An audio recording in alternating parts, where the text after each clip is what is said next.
Muito boa noite para você que vem maratonando com a gente. Estica, que a gente tem uma semana inteira ainda de maratona, 20 questões para entender o tráfico de pessoas no Brasil. A programação dessa nossa semana tá de tirar o fôlego. A gente ainda tem muita coisa bacana para acontecer. Aproveita que a nossa live está começando agora. Por favor, curta a nossa página do YouTube. Isso é muito importante para a gente aumentar o nosso alcance de comunicação. Ativa o sininho, avisa todo mundo. Você tem aquele seu primo, vizinho, amigo, namorado, namorada que não sabe o tema do seu TCC, tem vontade de pesquisar o tema do tráfico de pessoas, mas diz que é muito difícil, o tema do tráfico de pessoas não tem base de dados, é muito complicado. Chama essa pessoa para assistir aqui com a gente essa live dessa segunda-feira, começando a nossa semana. Quem sabe a gente não consegue trazer uma luz e incentivar pessoas a pesquisar esse tema tão complexo.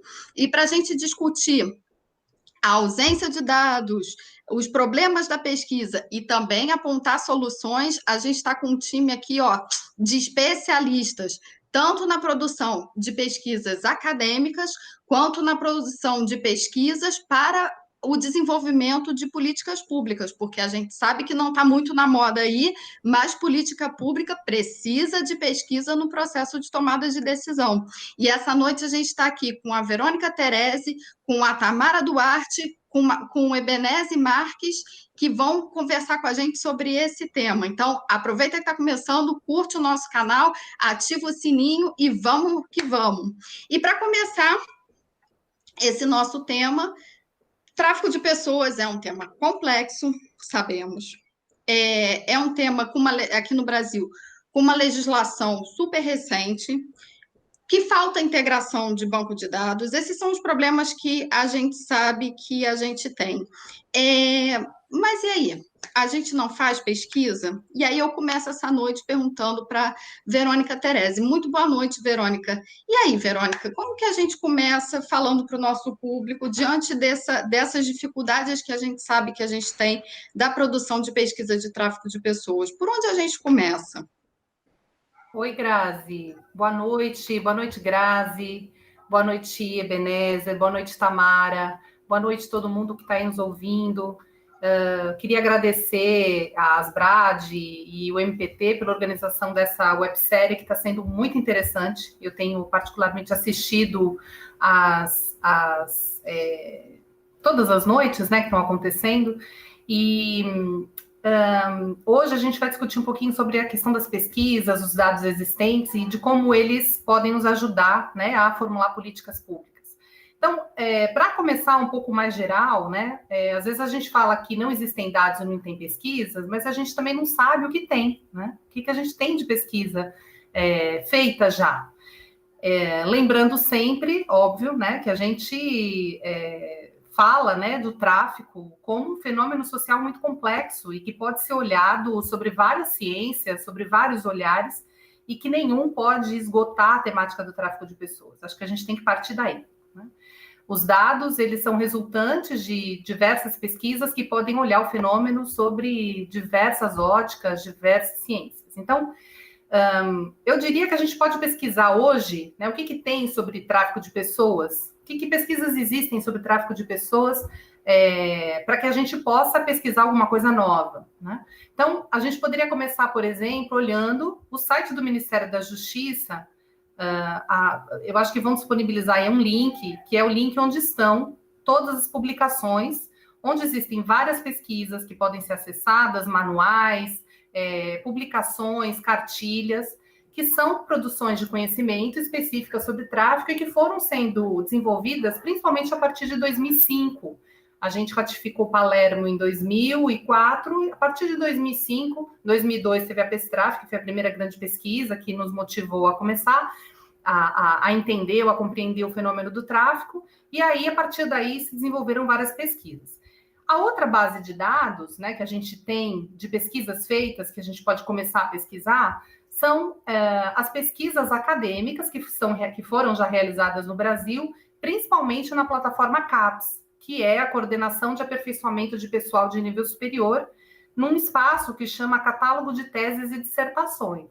Ali a gente tem como acessar tudo que foi pesquisado já no Brasil sobre tráfico de pessoas. Então, rapidamente, eu fiz uma pesquisa, né, para a gente poder conversar. Se a gente colocar ali tráfico internacional de pessoas, aparecem 28 pesquisas feitas. Dessas, 23 são mestrados, ou seja, dissertações de mestrado, e 3 de doutorado. E 2 são pesquisas de mestrado profissionalizante, que a gente chama. É interessante que, por exemplo, as de doutorado, né, que são 3, a gente tem uma no âmbito do direito, uma interdisciplinar na área de ciências humanas, e uma outra em 2014, que foi na área de sociologia. Depois, se vocês quiserem, a gente pode falar mais detalhado sobre cada uma delas. No âmbito do mestrado, por exemplo, a gente teve 23 dissertações. Principalmente, elas foram desenvolvidas na área do direito, na área das ciências políticas e na área de administração. Né? E depois a gente tem algumas poucas na área de RI, na área de serviço social. Através dessa base, a gente consegue identificar quais são as áreas de preponderância das pesquisas no Brasil. Né? E aí, se a gente pegar e mudar a categoria de pesquisa e colocar, por exemplo, tráfico de pessoas, de forma geral, sem ser tráfico internacional de pessoas, aparecem 140 pesquisas, aumenta muito. Né? Doutorado, a gente tem 27 pesquisas, mestrado, a gente tem 105 pesquisas, mestrado profissional 10 e profissionalizantes 1. Principalmente também na área de direito, na área de serviço social. Direito a gente tem 7 doutorados, né? 4 na área de serviço social, sociologia 3, ciências sociais e humanas, que são programas interdisciplinares, a gente tem duas teses. Mestrados a gente tem, a gente falou que tinha 105, né? 16 só são na área do direito, 4 serviço social, 2 antropologia e assim vai. O que eu quero dizer com isso?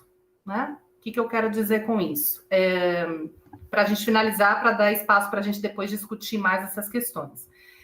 A preponderância inicial, se a gente pegar essas pesquisas, elas eram de estudar o tráfico de pessoas, principalmente tráfico de mulheres para fins de exploração sexual. Talvez porque a PESTRAF foi a primeira pesquisa e trouxe essa realidade. Isso incentivou que as pessoas estudassem por aí. Né? Atualmente, a gente já vê um diálogo maior das pesquisas discutindo o tráfico de pessoas com outras formas, outras modalidades. Por exemplo, a questão do trabalho forçado junto com o tráfico de pessoas, as vinculações disso. Mas a gente ainda tem poucas pesquisas nas outras modalidades de tráfico que a gente já vem estudando. Né? Isso também é importante e preocupante, porque às vezes a gente acha que não existem dados, mas será que eles não existem ou será que a gente não os está estudando? Né? Será que a gente não está desenvolvendo pesquisa nessas áreas? E outro dado, por exemplo, a gente estuda muito mulheres, né? Tráfico de mulheres para finalidades, mas a gente não tem muitos estudos de tráfico de homens, né? Para outras modalidades também. Eu diria que também a gente tem poucas pesquisas na área de direitos humanos. A gente fala de tráfico de pessoas, que é uma das principais violações de direitos humanos. A gente sempre estuda na área do direito, pensando em cooperação internacional, pensando no crime, né? na criminalização do traficante. Mas a gente nunca não, a gente tem poucas pesquisas na área de direitos humanos que pensem realmente o tráfico de pessoas a partir de uma violação de direitos humanos. Essa mudança de paradigma de olhar, né, para um fenômeno que viola direitos poderia ser um caminho também para a gente construir dados, informações e conhecimento para a construção de políticas públicas. Perfeito. Eu acho que nessa introdução, acho que o que a Verônica traz para a gente é uma informação curiosa, interessante, né? E para mostrar, sim, o tema ele tem sido pesquisado. Eu lembro que quando quando eu fiz o meu mestrado há, sei lá quantos anos, acho que uns 10 anos atrás, realmente não tinha pesquisa, né? Eu consegui 2 teses que falavam sobre trabalho escravo contemporâneo e olhe lá, né? Então a gente vê que a academia realmente vem abraçando esse tema e isso é muito, muito importante porque aquilo que a gente vem falando, não se constrói políticas públicas sem pesquisa. E aí, muito obrigada, Verônica. aprofundando um pouco esse tema, e aí já vou até jogar aqui uma pergunta que o nosso querido Adi fez logo no início. Ele falou: vou já jogar uma pergunta para ajudar o debate, vou jogar a pergunta para o Ebenezer, que é o seguinte: e bancos de dados? O que a gente tem de bancos de dados que são confiáveis, que a gente pode estimular o nosso público a pesquisar hoje no Brasil?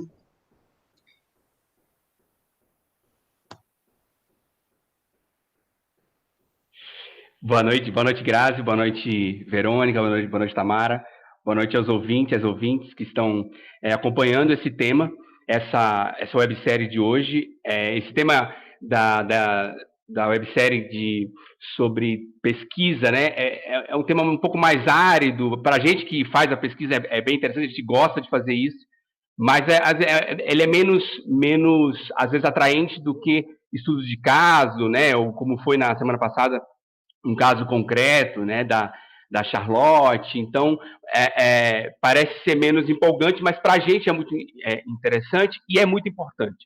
De fato, como disse a Grazi, fazer política pública, fazer intervenção pública no tema de prevenção, de enfrentamento ao tráfico de pessoas, ao trabalho escravo, ele precisa de informação qualificada, de dados.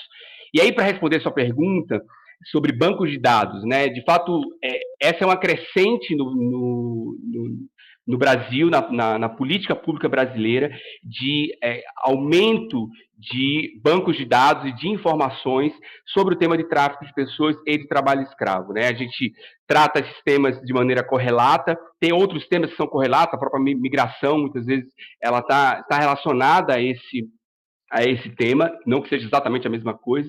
E aí foram sendo construídos alguns bancos de dados. Eu queria, nessa fala inicial, trazer alguns bancos que já existem e que valem, e que a gente se vale para fazer as nossas pesquisas. Então, é meio que uma lista, mas eu vou tentar explicar um pouquinho cada um deles. O primeiro, falando sobre o tema de trabalho escravo, o Radar do Trabalho Escravo, do extinto Ministério do Trabalho, atual Ministério da Economia, né, da Secretaria de Inspeção do Trabalho. Ele é um banco de dados alimentado de maneira muito direta e muito concreta pelas fiscalizações de trabalho, né, contra o trabalho escravo.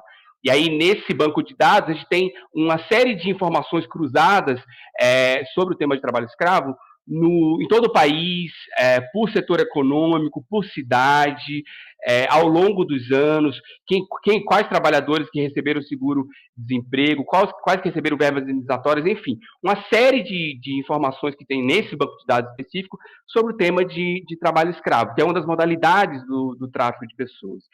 Tem um outro banco de dados que a gente também se utiliza bastante, que é o Observatório do Trabalho Escravo, também conhecido como Smart Lab, que é um site, um banco de dados que é alimentado por uma série de fontes, né? Então, banco de dados do seguro-desemprego, do trabalhador resgatado, do CISACT, que é do Ministério da Economia, do controle de arrecadação do trabalho escravo. São diversos dados que alimentam esse banco, e depois isso é cruzado também, há uma série de cruzamentos para entender o perfil demográfico das regiões, quais são as localidades mais quentes para violação e mais frias. Há uma série de variações para a gente compreender o fenômeno do trabalho escravo. Tem ainda um outro, ainda no âmbito do trabalho, que é o OBMigra, que é uma série de relatórios e de informações já um pouco mais trabalhadas, que a gente também pode acessar e acessa para ter informações sobre o tema de migração laboral, de violações no âmbito do trabalho, que a OBMigra traz para a gente. Há também, a Verônica estava falando sobre na CAPES, né? Mas tem outros bancos de dados menos formais, mas que também valem muito para a pesquisa que a gente se vale. Então, eu vou dar alguns exemplos aqui. Você tem desde do banco de dados do Grupo de Pesquisa do Trabalho Escravo Contemporâneo, o GPTEC, da UFRJ, que tem uma série de pesquisas acadêmicas realizadas e depositadas lá, e é de acesso, ele é público, pode acessar. Você tem o próprio site da ONG Repórter Brasil, que tem uma série de, não só informações, não só notícias e matérias, mas também pesquisas feitas ou por eles, ou por parceiros, que de alguma maneira é depositado lá, ao longo dos anos, que tem o tema de tráfico de pessoas, em suas diversas modalidades também. Então, é um local que você acessa e que você pode pesquisar. Tem também a possibilidade de você procurar os órgãos que fazem atendimento no tema de tráfico de pessoas. Então, a gente, às vezes, para fazer nossas pesquisas, a gente busca fazer contato e pesquisa com o Disque 100, o Disque 108, 180, que são serviços públicos que fazem atendimento, nesse caso de denúncia, e que podem trazer informação para a gente. A depender de qual seja a pesquisa, a gente pode acessar ou não esses dados. E também uma coisa que eu acho muito importante de ser destacada já de início, e que eu sempre faço nas pesquisas que eu realizo, é entrevistas com atores e atrizes que atuam no tema de tráfico de pessoas. Então, ok, você pode não ter, talvez, bancos de dados como outros temas podem ter, mas você tem pessoas que atuam há décadas nesse tema, diariamente, que você faz pesquisa, você faz entrevista, para você levantar essas informações de maneira bastante próxima da violação e da situação a qual você quer pesquisar. Então, a verdade, você não tem bancos de dados talvez tão consolidados como outros temas, mas você tem uma série de possibilidades. E, por fim, para finalizar esse start aqui, você tem os bancos de dados mais nacionais que valem para você fazer, buscar informação para qualificar a sua pesquisa, que é o próprio IBGE, o DataSUS, o DataSUS também tem informações que podem qualificar e contribuir com a pesquisa. Perfeito, Ebenezer. Eu acho que você coloca bem aquela base de dados que é importante para balizar as informações que a gente tem no Brasil. A gente sabe que a gente tem muitos problemas, mas existe sim informações, a gente tem que ter criatividade para fazer a pesquisa e para buscar. E aí, só fazendo um destaque na sua fala, eu vou até pedir para o Rafa voltar aqui na legenda com o endereço do Smart Lab, que é uma parceria do Ministério Público do Trabalho com a OIT. Todo mundo que quer fazer pesquisa precisa entrar nesse banco de dados. Ele tem uma interface assim que é uma das melhores do mundo mesmo, para a gente consegue dali fazer mapa de origem, de destino, a gente consegue selecionar por município e fazer bastante cruzamento para entender esse fenômeno, tanto mais fortemente na perspectiva do tráfico interno para fins de trabalho análogo ao escravo, mas ali também tem recorte de trabalho infantil, tem recorte por gênero. Eu acho que todo mundo que quer se aventurar nesse âmbito da pesquisa precisa conhecer o Smart Lab, porque realmente é uma ferramenta sensacional. E para dar continuação ao nosso diálogo aqui, que ele tá muito bom, eu só preciso agradecer a nossa audiência. O pessoal falou da gente meio que construir uma família aqui, a gente já tem amizades sendo construídas aqui no chat, tem sido uma experiência muito rica passar esse mês aqui com vocês. Muito obrigada. Exército da Salvação de São Paulo, os núcleos de enfrentamento ao tráfico de pessoas, o do Ceará, de Pernambuco, do Rio de Janeiro, a OAB, a doutora Guadalupe está aqui, o doutor Marcelo também está aqui, eles estão agradecendo ao Ebenezer por todo o esforço para a construção do Ação Integrada no Rio de Janeiro, falando o quanto que eles são gratos, enfim, Coiatrai do Maranhão, enfim, o Brasil inteiro está aqui acompanhando a gente tem mais de 200 pessoas aqui seguindo a gente nessa segunda-feira, interessados no tema, eu fico muito feliz. E voltando para o nosso debate,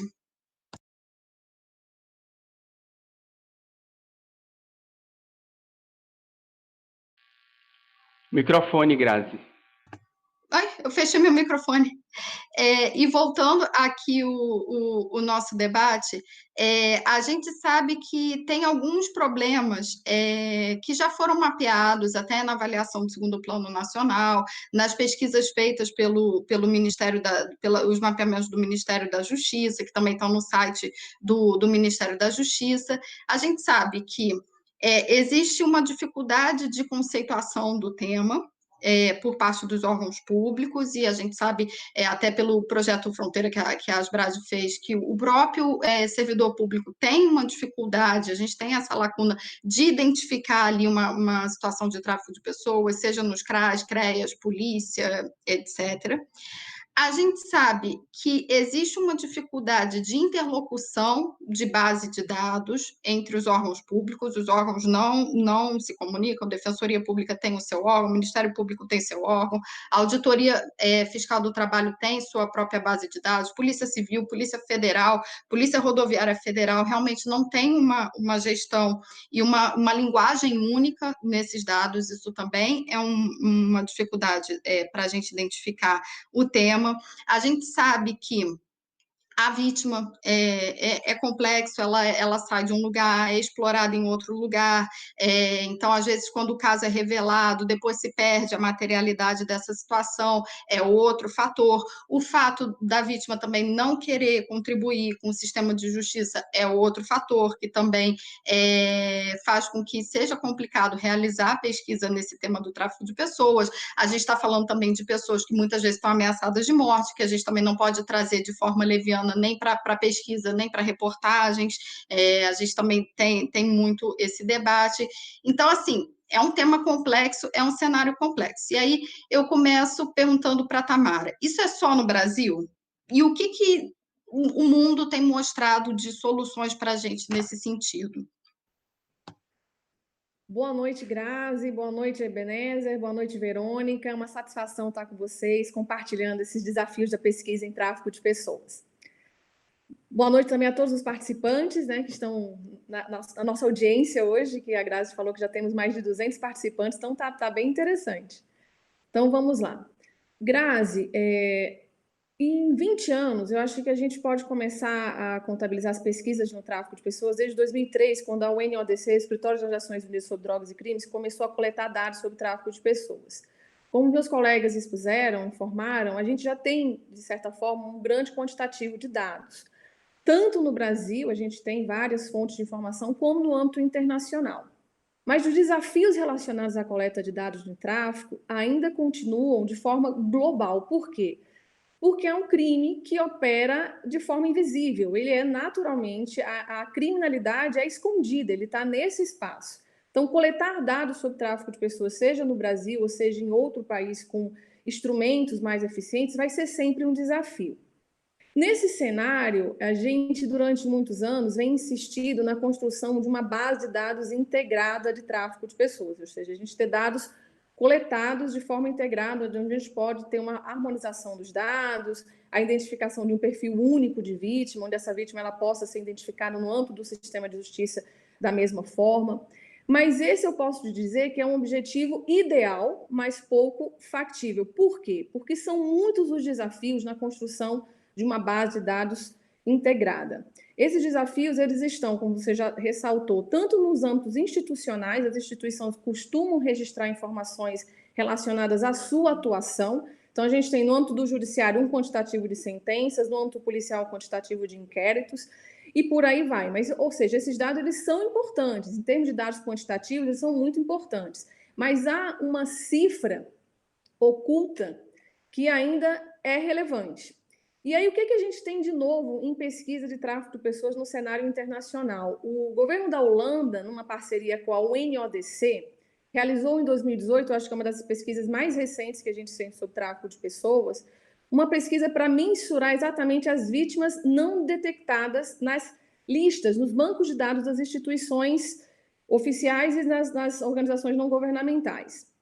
Então, essa pesquisa ela foi coordenada por um vitimólogo, um professor da Universidade de Tilburg, na Holanda, o professor Jan van Dijk, que partiu de um método estatístico para análise dessas listas, ou seja, dos dados já disponibilizados, bastante interessante, que é o Multiple System Estimation, ou seja, a partir dos dados que ele já tem, ele constrói um cálculo estatístico para verificar a prevalência das vítimas de tráfico no nosso sistema, ou seja, no sistema que representa. Então, eu acredito que isso seja uma tendência. Essa pesquisa ela é recente. Essa pesquisa ela foi realizada com o primeiro piloto em 2014 no Reino Unido também no âmbito do tráfico de pessoas, e o governo da Holanda, de certa forma, elaborou esse relatório, está no site da UNODC, e pode ser uma tendência nas pesquisas de tráfico de pessoas. A gente já utilizar os dados que a gente tem, a gente viu que a gente tem uma quantidade de dados relacionados, o Ebenezer citou várias fontes,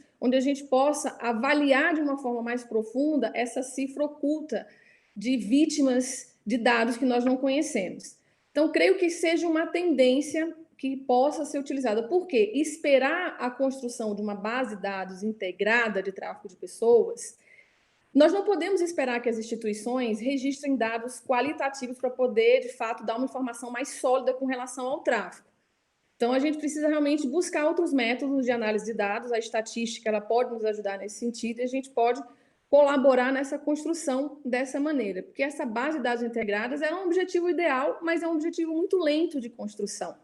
É um objetivo que vai ser muito mais complexo da gente construir. Em termos de pesquisa quantitativa, eu acho que esse é um cenário muito positivo que a gente vem vislumbrando. No âmbito da pesquisa qualitativa, eu venho observando que a gente vem construindo pesquisas muito relacionadas ao conceito. A gente tem um problema realmente conceitual, uma das dificuldades que a gente tem também para pesquisar tráfico de pessoas é a questão do conceito, como você já ponderou na sua fala. E exatamente porque a nossa norma primária de referência, Palermo, ela deixa muito claro o que é exploração. Então, as nossas pesquisas, o que a gente realiza de pesquisa, no que se refere ao conceito de exploração, fica muito mais claro e evidente. Mas a gente tem dois elementos muito importantes no contexto do tráfico, que é o abuso e a vulnerabilidade, que esses conceitos eles estão abertos em Palermo. Então, não são conceitos que são facilitados, a interpretação está muito aberta. Eu acredito que no âmbito da pesquisa qualitativa, que é a melhor forma que a gente tem para, de fato, conhecer o fenômeno, conhecer a vítima, conhecer como é que a dinâmica do crime ocorre, ainda é a pesquisa qualitativa. A pesquisa quantitativa ela é muito rica para fins da gente ter um panorama, mas para conhecer, de fato, o fenômeno na sua essência, a pesquisa qualitativa é o melhor caminho. Então, nesse sentido, eu acho que as pesquisas, eu sugiro que as pessoas, os pesquisadores que estejam assistindo e participando dessa websérie, desempenhem estudos no âmbito para estudar realmente como é que ocorre o abuso e a vulnerabilidade. A gente tem aí um conceito muito aberto de uma interpretação que requer bastante análise nesse sentido. Eu, recentemente, no ano passado, eu concluí uma pesquisa para a Defensoria Pública da União. Essa pesquisa ela foi feita na base de dados da CIS-DPU, né, do Sistema de Informação da DPU. Foi uma pesquisa quanti-qualitativa, foi uma pesquisa onde a gente objetivou avaliar, mensurar os casos atendidos pela DPU e também avaliar como a DPU faz o atendimento no caso dos casos, né? Uma pesquisa bastante interessante. Em termos de dados quantitativos, a gente fez análise dentro dos sistemas e a análise qualitativa ela foi feita com dados, com casos emblemáticos onde a DPU atuou. Essa pesquisa, provavelmente, ela seria divulgada em maio, mas vai ser divulgada agora, provavelmente, no começo de abril, no começo de agosto, nós vamos fazer, provavelmente, uma webinar para fazer a divulgação da pesquisa da DPU, onde a gente tem também essas informações. É mais uma pesquisa que vai quantificar os dados. Tá? Muito bom, né? Cada base de dados dessa que a gente vai conhecendo é uma forma de revelar o fenômeno e também de ajudar os órgãos a organizar essa base de dados dele, né? Muito obrigada. Acho que você trouxe um panorama interessante para mostrar que isso é um problema do Brasil e a gente sabe que o Brasil, a gente tem problemas na base de dados do tráfico de pessoas, mas não é só do tráfico de pessoas, né? Qualquer tema de direitos humanos que a gente vai analisar, a gente sabe que a gente tem uma cultura de não preservação de dados públicos, e isso é um problema crônico no Brasil, né? E isso interfere nas pesquisas do tráfico de pessoas, né? Muito boa a tua fala, e dando a nossa segunda rodada aqui, eu quero agradecer, a gente está aqui com o Núcleo de Pernambuco, o Núcleo de Enfrentamento ao Tráfico de Pessoas do Maranhão, Comissão de Justiça e Paz de Santa Catarina, a Rede Um Grito pela Vida, a Dalila está mandando um super abraço para todo mundo, a irmã Rosita do IMDH está todo dia aqui com a gente também, parabenizando todo mundo, Lourdes Silva, mais conhecida como minha mãe, está aqui também, sempre acompanhando a gente. Muito obrigada pela audiência de vocês. E, Verônica, a gente já tem, voltar para a Verônica, a gente já tem aqui pergunta do público, que eu vou te passar. Você teve experiências de pesquisa na Espanha. Você acha que do modelo espanhol para o modelo brasileiro, o que a gente pode aprender com eles nessa questão da pesquisa? Ô, Grazi, obrigada pela pergunta. Eu vou responder só retomando uma coisa que eu acho que é importante, né? O Ebenezer falou de uma coisa muito importante, que é a gente utilizar outras bases de dados que não são aquelas tão oficiais, né? E aí eu retomo também falando da importância, cada vez mais, e aí é um gancho também com o que a Tamara falou, da questão das pesquisas qualitativas, que é da gente não imaginar que as pesquisas têm que ser feitas sempre em âmbito muito grandes, né? Elas podem ser pesquisas locais, podem ser pesquisas que analisem pequenas realidades relacionadas à temática do tráfico. Eu venho percebendo isso não só na atuação de pesquisa, mas na atuação de militante, na temática e do enfrentamento ao tráfico de pessoas, como é importante a gente conhecer as regiões, as localidades, para entender as diversas modalidades que podem estar se dando naquele espaço. E as pesquisas qualitativas que procuram analisar pequenas realidades, elas conseguem melhores resultados, muitas vezes. Até para a atuação mais local dos atores que atuam naquela realidade, né?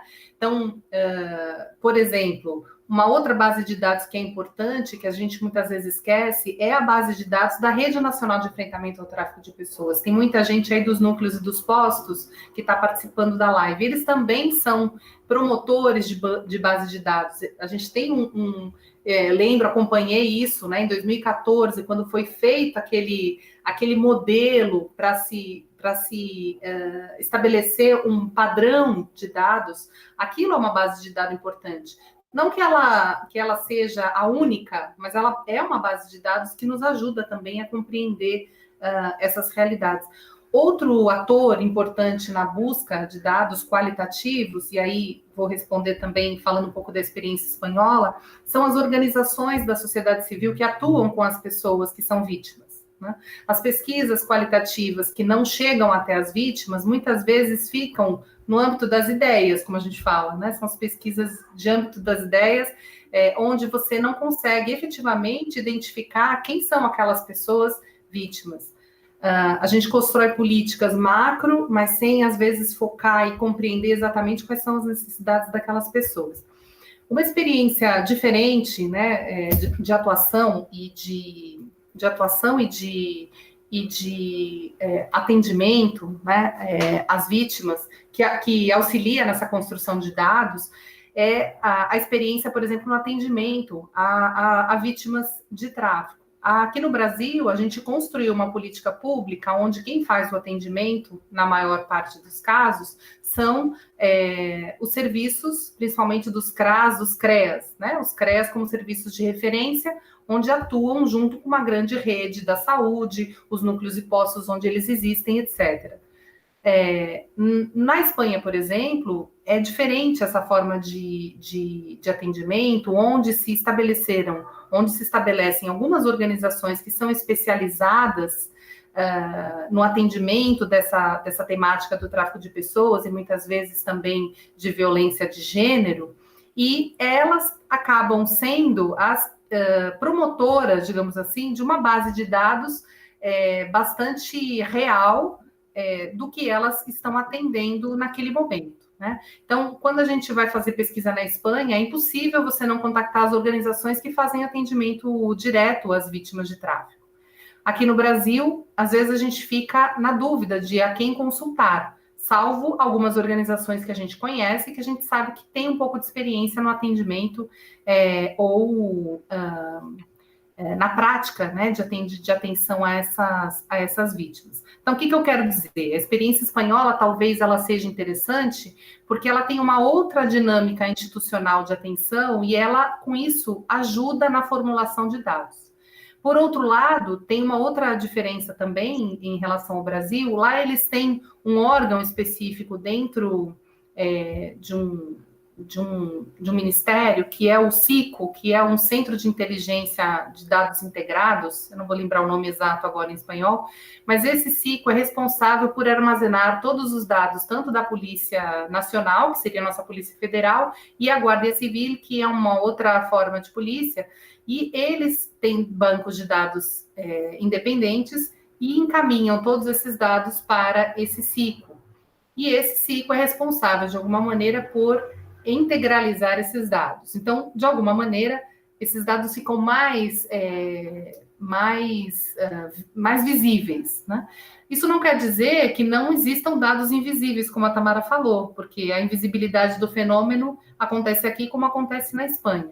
Mas talvez esse banco de dados mais fechado, né, mais centralizado numa instituição, facilita na hora de você ter dados quantitativos, tá? Acho que é isso, Grazi, por agora. Perfeito. Ebenezer, passar uma pergunta que foi feita pela Heloísa Greco, um grande abraço, Elo, que também foi coordenadora de enfrentamento ao tráfico de pessoas junto ao Ministério da Justiça. Ela também desenvolve uma série de pesquisas sobre o tema. Hoje ela trabalha no Uruguai. A Elo, ela pergunta, como a gente não tem essa base unificada, como é que a gente lida com essa diferença de variáveis? E também, eu acho que é importante, a irmã Rosita traz essa colocação, e eu quero ouvir o Ebenezer também, vou passar para a Tamara depois fazer a mesma reflexão, porque o fato existem todos esses problemas, a gente está aqui apontando alguns caminhos, né, pensando em pesquisadores que querem fazer, mas é fato, a gente tem que concordar.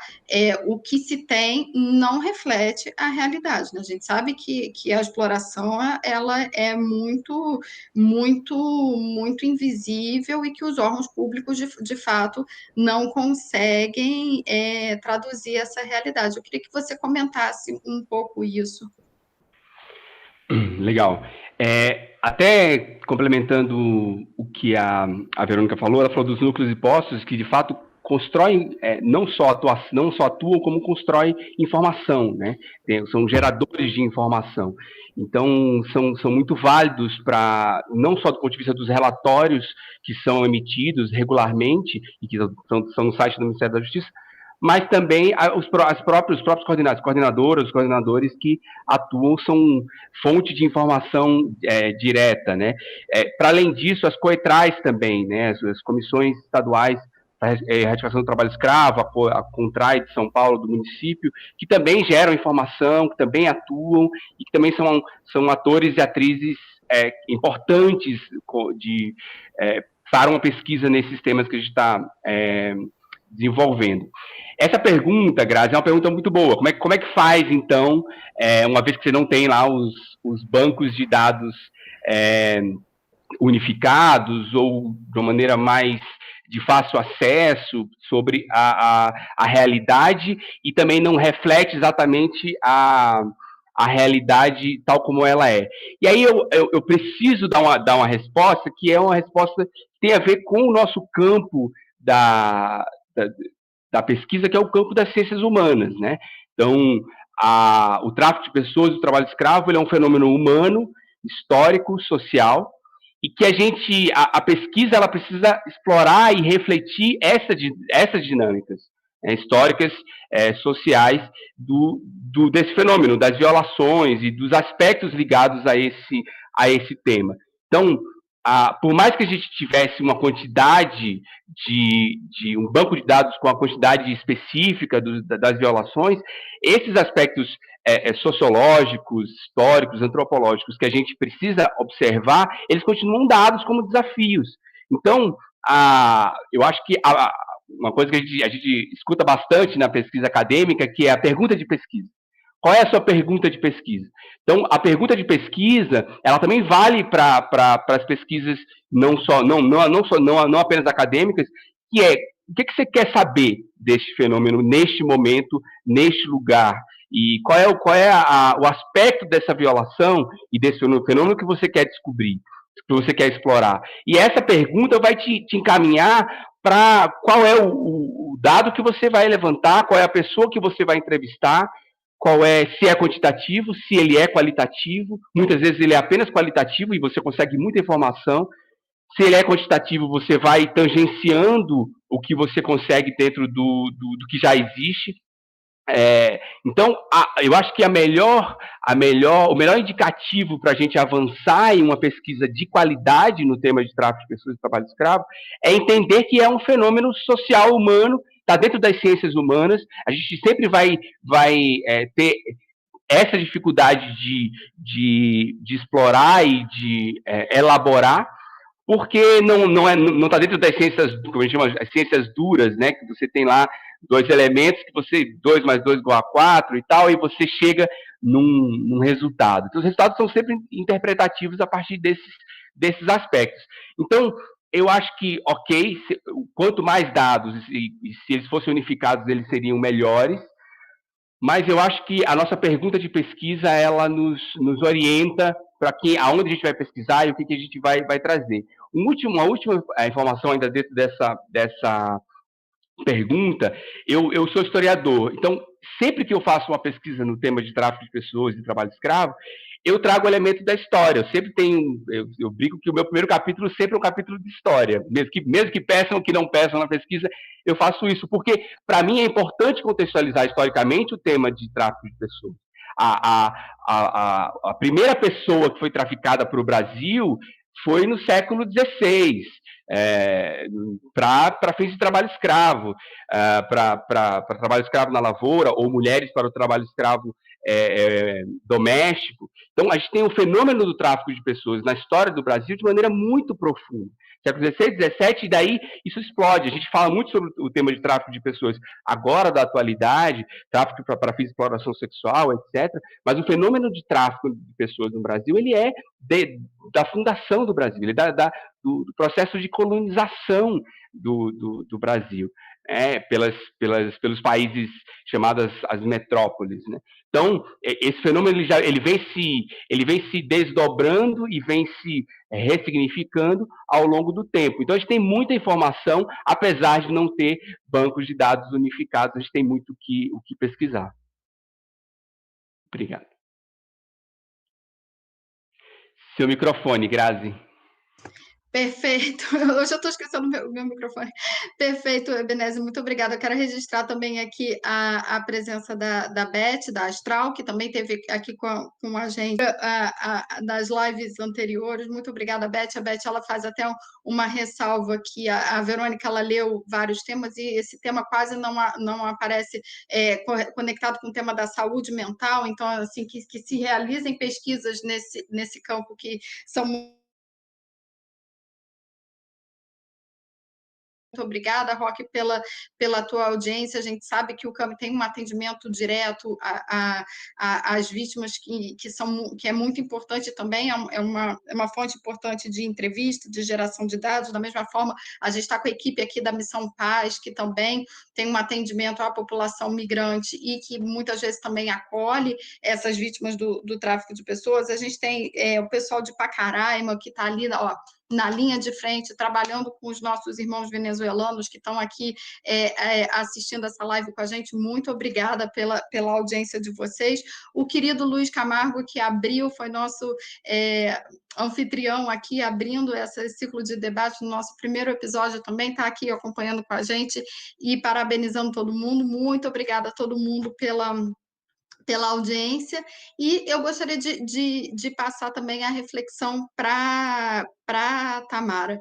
Como é que a gente lida com esse paradoxo da falta de realidade, que os bancos de dados, eles de fato não produzem essa realidade, e a gente, como pesquisador, tem esse desejo de ser investigador, a gente tem que buscar essa realidade, tem que traduzir essa realidade navegando num escuro de ausência de dados. Como que a gente faz isso?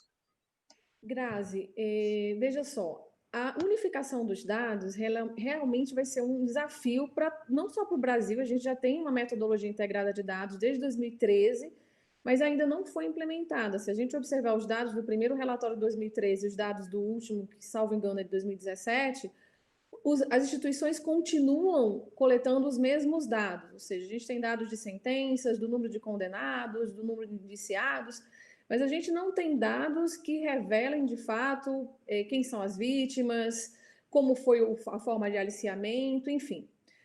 Qual é a sugestão? Diante de um cenário onde essa unificação ela é bastante complexa, por quê? Porque os entraves institucionais, eles são muitos, às vezes as instituições elas não querem compartilhar, ou quando compartilham uma parte dos dados, enfim. São muitos os entraves institucionais para que a gente, de fato, tenha um sistema integrado de dados. E repito, não é um problema único do Brasil, é um problema, de certa forma, de todos os países que coletam dados. Qual é o cenário positivo? A erradicação do tráfico de pessoas, ela é um dos objetivos do desenvolvimento da ODS, ou seja, da Agenda 2030. Então, eu creio que a partir desse compromisso que os estados assumiram, possa ser que a gente, de fato, vislumbre possibilidades de pesquisas mais, digamos, mais dialogadas, ou seja, que a comunidade internacional, de fato, compartilhe o banco de dados e a partir de técnicas, que aí vem realmente uma necessidade, que eu sou da área do direito, e no direito a gente tem limitações com relação à pesquisa empírica aplicada, a gente é talhado para a pesquisa da retórica. Então, a minha sugestão é que, por exemplo, na área do direito, que é a área que eu conheço, a área que eu pesquise, a gente, de fato, comece a dialogar com outras áreas, com as ciências sociais, com métodos de pesquisa, a estatística. A gente tem hoje, a gente vive na era da Big Data, né? Da quantidade de dados, da superinformação. Nós temos muitos dados disponíveis no sistema. Nós precisamos agora transformar esses dados em conhecimento, transformar esses dados em informação qualificada para que, de fato, possa gerar e subsidiar política pública de qualidade.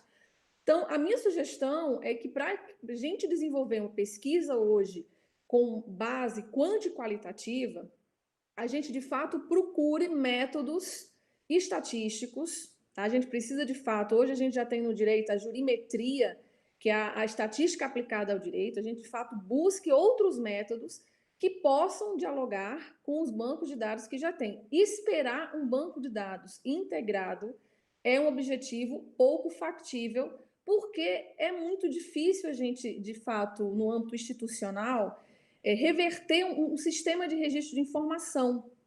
É uma cultura que nós estamos criando. O nosso cenário é um cenário, de certa forma, positivo, considerando o que nós tínhamos, por exemplo, há 5 anos.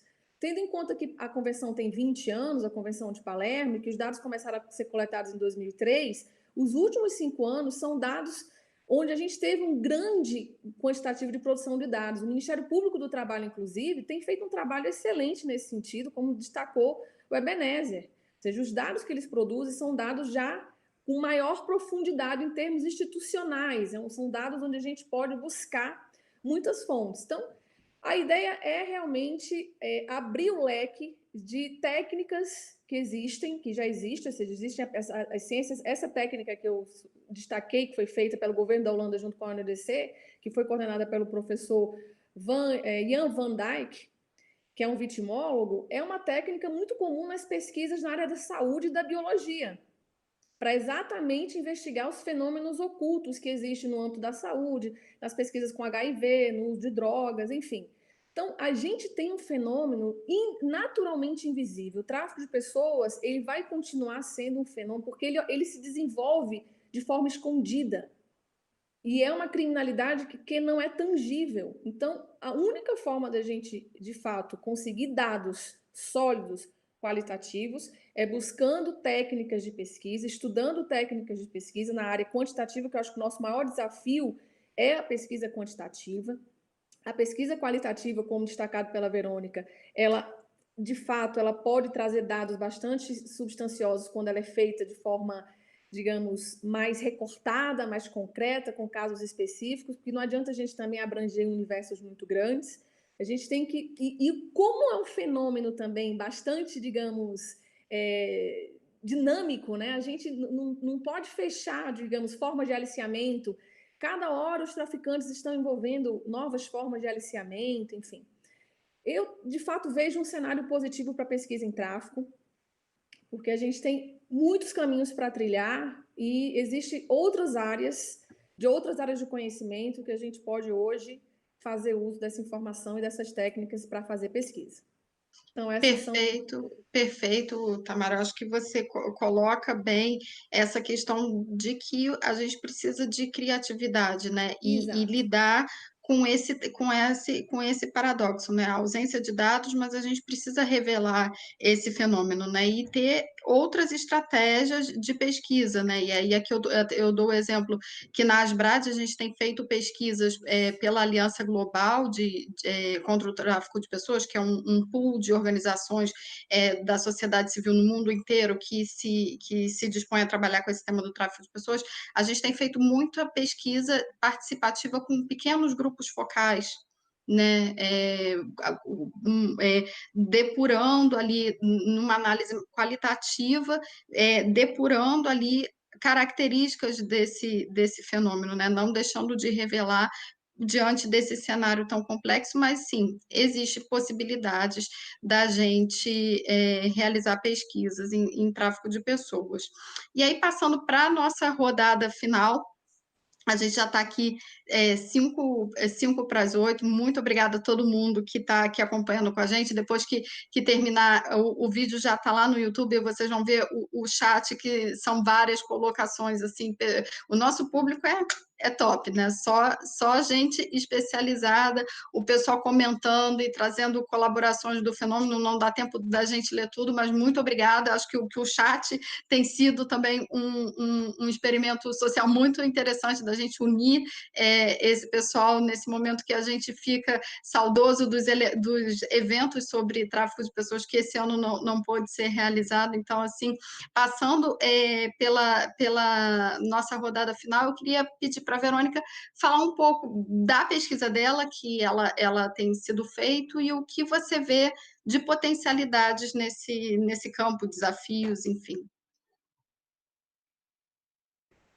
Grazi, obrigado pela oportunidade de novo de estar aqui, de aprender tanto com a Tamara, com a Ebenezer, e a gente às vezes perde, né, espaços de oportunidade para discutir essas questões. A gente faz pesquisas, mas às vezes a gente não cria espaços para pensar a pesquisa juntos, né? Então também está sendo uma oportunidade para isso. Eu queria dizer uma última coisa antes de falar da minha pesquisa, que acaba se misturando com isso que eu vou dizer. O tráfico de pessoas, ele é um fenômeno complexo, eu já falei isso, né? E ele acaba se regendo, ou a gente cria normativas pensando nele como um crime independente, mas ele é um crime que dialoga com outros fenômenos. Não falando de crime, não, de fenômeno, né? O fenômeno do tráfico, ele dialoga com outros fenômenos. Por exemplo, a questão migratória, por exemplo, a questão do trabalho, né? As relações de trabalho, as formas de trabalho, com a questão dos direitos humanos. Então, quando a gente consegue visualizar o fenômeno do tráfico ligado, tem aspectos que são independentes, mas com aspectos como se a gente tivesse círculos, né, que se encontram, esses pontos de convergência são os pontos que nos permitem fazer pesquisas muito interessantes, né? E aí, nessa linha, né, é que eu venho pensando na minha tese de doutorado, que eu ainda não defendi, estou estudando, então estou aprendendo todos os dias com as minhas leituras e com as minhas reflexões, e com os atores, né? Tenho entrevistado muitas pessoas, organizações da sociedade civil, atores do judiciário, tanto daqui como da Espanha, porque eu venho fazendo 2 estudos de caso, né? A minha ideia é pensar se a gente está efetivamente construindo um regime internacional de proteção com enfoque em direitos humanos para as vítimas, né? Essa é a minha tese. Então, o meu problema estamos no caminho da construção de um regime de proteção a vítimas, e aí eu tenho que dialogar com outros regimes, né? Por isso que eu digo do regime complexo, e isso eu tenho estudado muito, e cada vez que eu penso sobre isso, eu falo, caramba, como é que eu posso discutir tráfico de pessoas se eu não dialogo com questão migratória, apesar deles não serem a mesma coisa, né? Mas eles se misturam, eles se convergem em alguns espaços. Como é que eu posso discutir isso sem discutir, por exemplo, a questão dentro da migração, ou das migrações forçadas, a questão do refúgio, né? Como é que eu posso não discutir isso quando eu não dialogo com o trabalho forçado, né? Ou com as formas de trabalho, com as novas relações de trabalho, inclusive? Então, todas essas questões são tão complexas, e se eu fosse pegar um ponto só, eu já daria para fazer uma tese, né? Mas a gente, para compreender a questão da construção dessa possível, né, desse caminhar em direção a um regime de proteção a vítimas, pensando a questão do enfoque em direitos, ela exige um olhar, como a Tamara disse, que não se resolve nem no direito, nem nas relações internacionais, nem nas ciências humanas. A gente precisa dialogar um pouco com o máximo de ciências possíveis que nos permitam construir um conhecimento interdisciplinar, né? Transversal muitas vezes, e que não consegue dialogar sozinho com nenhuma ciência específica. Então, é muito complexo, é muito difícil, né? Mas eu acho que só assim é que a gente, de verdade, vai conseguir construir algum tipo de conhecimento. A questão dos refugiados, a questão migratória, agora a precariedade do trabalho, né? E a gente tentou aqui, até nessa websérie, a gente fez recortes específicos de temas correlatos justamente para provocar a reflexão da sociedade que o tráfico de pessoas ele é um tema transversal. É impossível a gente olhar o tema per si, né? A gente tem que olhar nessa pluralidade e por outro lado, e aqui falando até como pesquisadora, é o tema que eu mais amo pesquisar na minha vida, porque é um tema que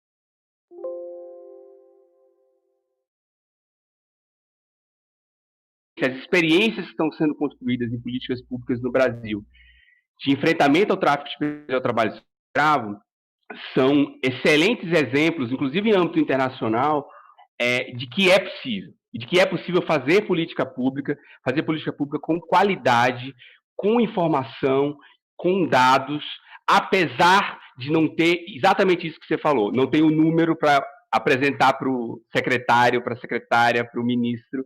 Olha, aqui temos no ano de 2020, foram exatamente tantos casos, porque é uma violação de direitos humanos. E toda violação de direitos humanos, ela, além de ser necessariamente escondida, porque ninguém vai anunciar, muitas vezes ela não tem materialidade, como se diria no direito. Então, você não tem exatamente como outras situações, outros crimes, a materialidade para você contar e poder dizer exatamente quantas pessoas foram vítimas naquele último trimestre.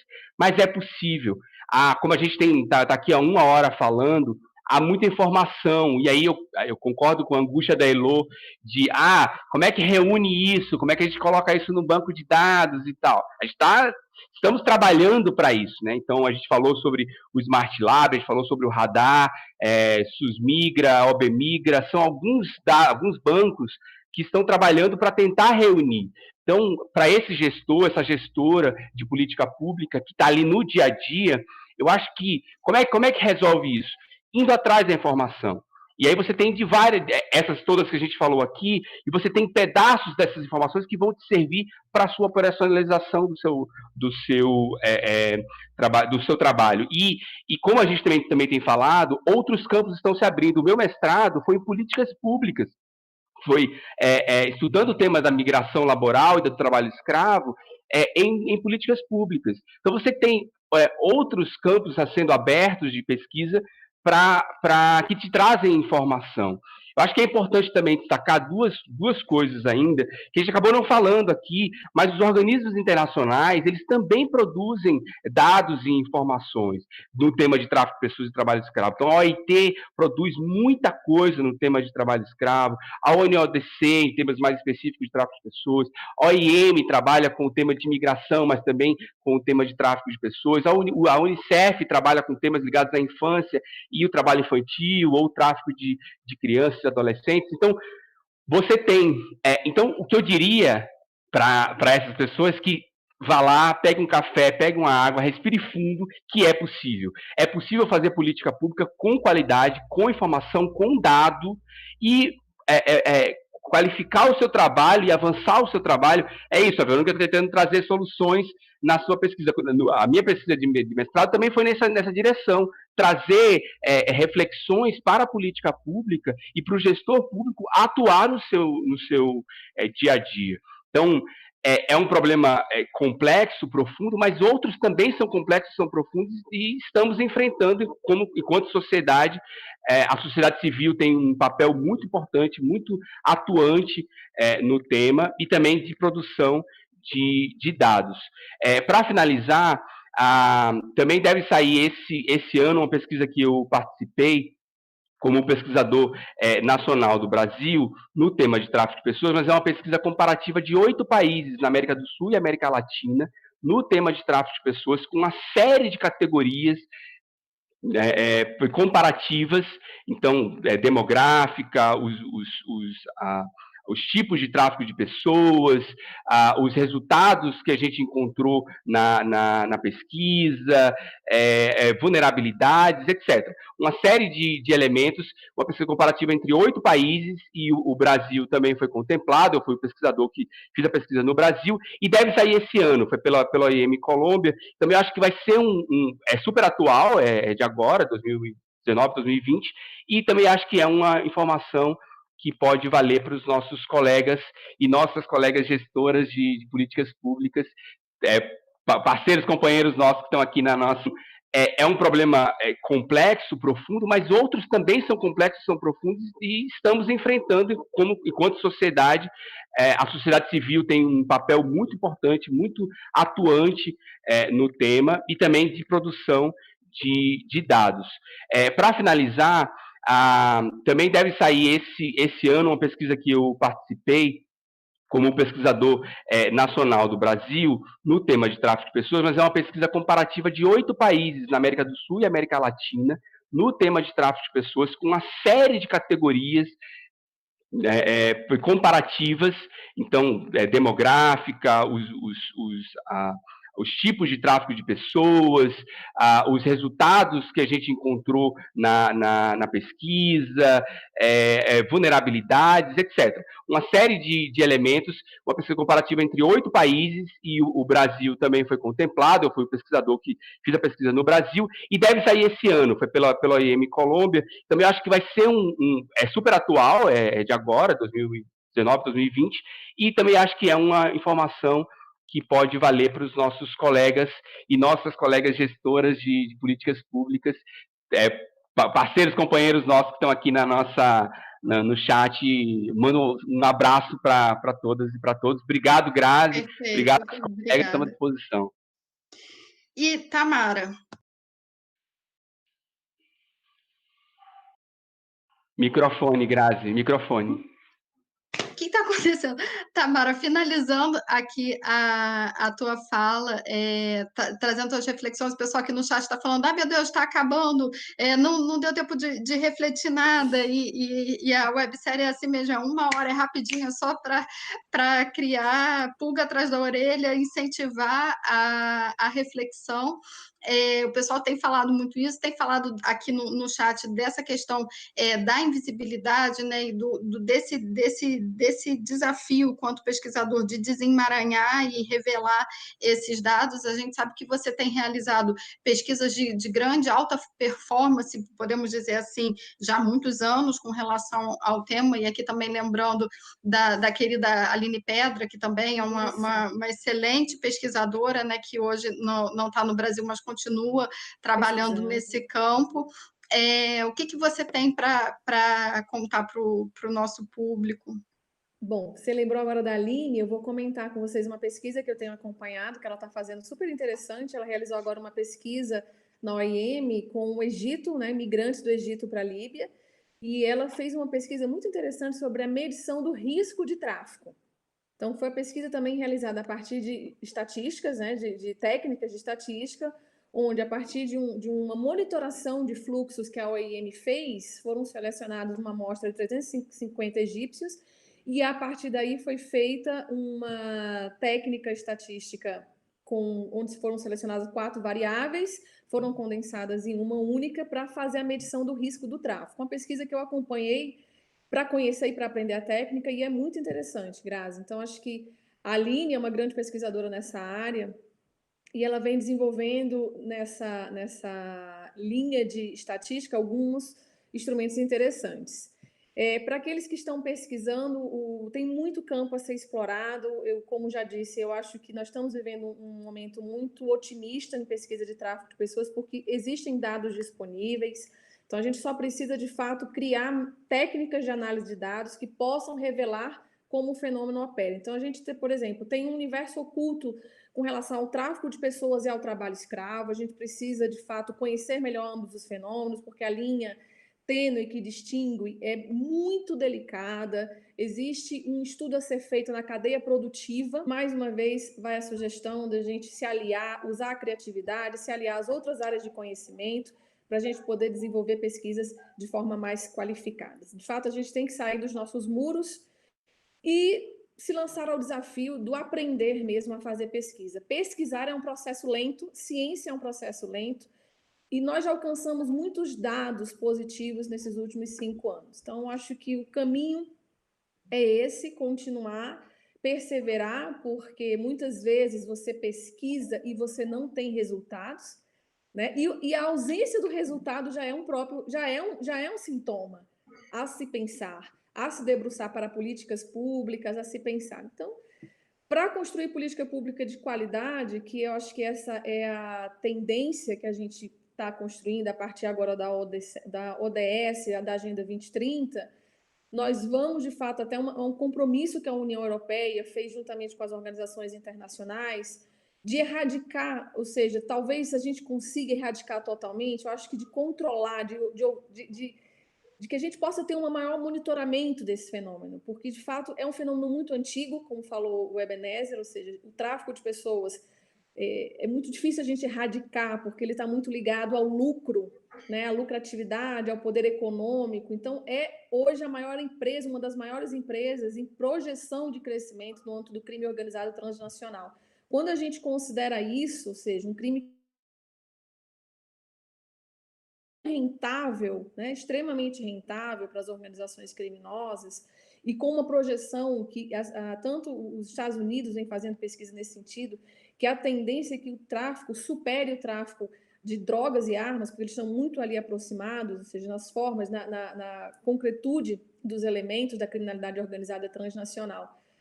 Então, eu gostaria de deixar essa sugestão para os pesquisadores que continuem perseverando. Tem muita coisa ainda a se descobrir, a gente só está começando a estudar o tráfico de pessoas, tem aí o tráfico na agropecuária, na manufatura, enfim, tem muita coisa a se trabalhar.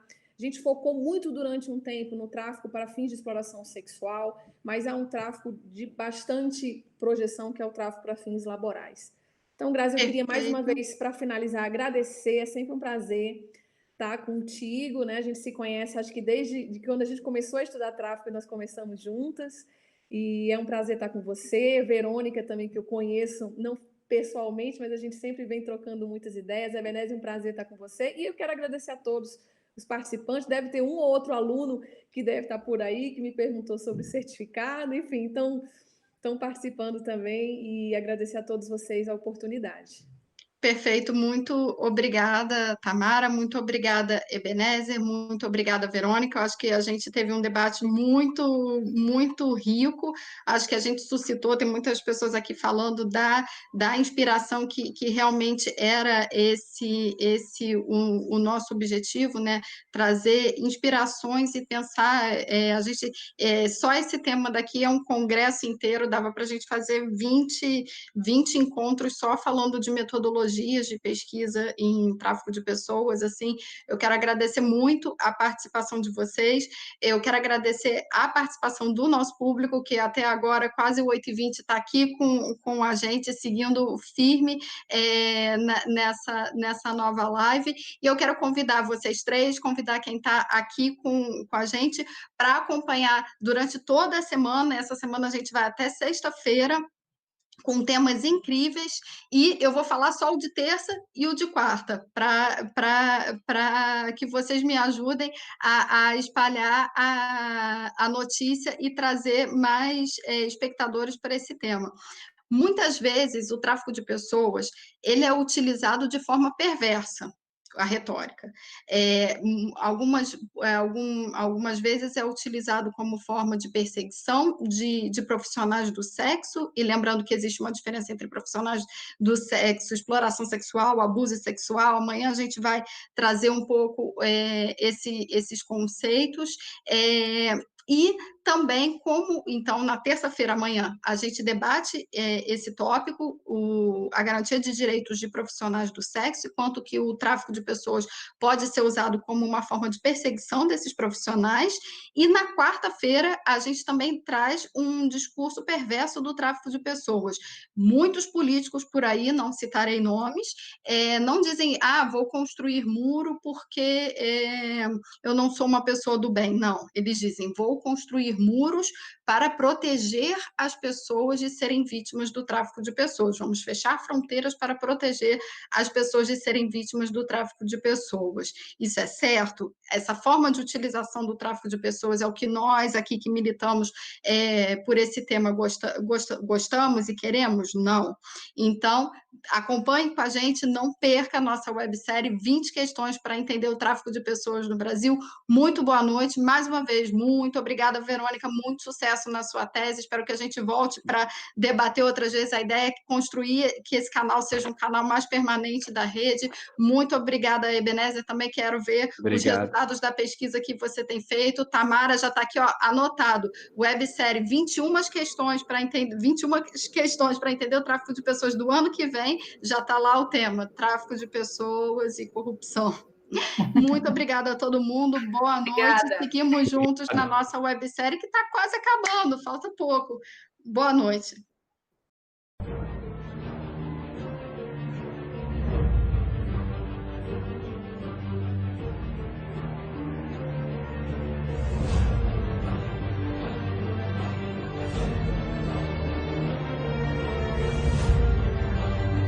Proteger as pessoas de serem vítimas do tráfico de pessoas. Vamos fechar fronteiras para proteger as pessoas de serem vítimas do tráfico de pessoas. Isso é certo? Essa forma de utilização do tráfico de pessoas é o que nós aqui que militamos por esse tema gostamos e queremos? Não.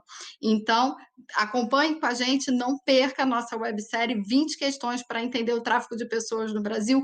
Muito boa noite, mais uma vez, muito obrigada, Verônica, muito sucesso na sua tese, espero que a gente volte para debater outras vezes. A ideia é construir que esse canal seja um canal mais permanente da rede. Muito obrigada, Ebenezer, também quero ver os resultados da pesquisa que você tem feito. Tamara já está aqui, anotado, websérie 21 questões para entender o tráfico de pessoas do ano que vem, já está lá o tema, tráfico de pessoas e corrupção. Muito obrigada a todo mundo, boa noite, seguimos juntos na nossa websérie, que está quase acabando, falta pouco. Boa noite. Boa noite. Uhul! Arrasou! Cadê Grazi? Grazi caiu? Cadê tu, Grazi? Sumiu. A Grazi sumiu? Acho que volta. Ixi, ela tá escrevendo alguma coisa. Ei, gente. Ah, não sei que ela saiu, mas acho que ela saiu mesmo. Acho que ela saiu. Pessoal, prazer, viu, estar com vocês. Acho que Igualmente. foi ótimo. Muito bom. Também Um gostei prazer, um prazer, muito bom. Vamos escrever alguma coisa junto. A Vamos. gente acha que precisa trabalhar mais nesse sentido, né? A gente trabalha muito.